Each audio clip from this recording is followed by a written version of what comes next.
In this video, I'll show you how to use Napkin AI to quickly create and customize a professional flowchart. Let's get started. I'm starting on the main dashboard and will select the option to paste my text content directly into the app.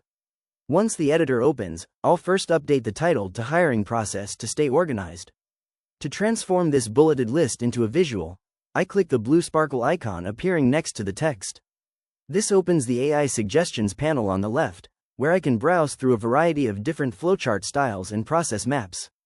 I'll scroll through the suggestions to find a design that fits, eventually choosing this unique gear-driven sequence. Now that the visual is generated, I can start editing it to my liking. I'll click on different parts of the diagram to inspect the layout and ensure everything looks correct.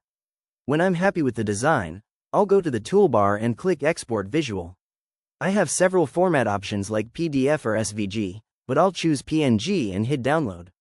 After a quick look at the exported file, I'll head back to the editor to make some final tweaks. I can easily select the text within the visual to change the font style, size, or color for better clarity. I can even swap out the icons inside the gears by searching the built-in library for a symbol that better represents each step. And there you have it. That's the complete process of using Napkin AI for flowcharts.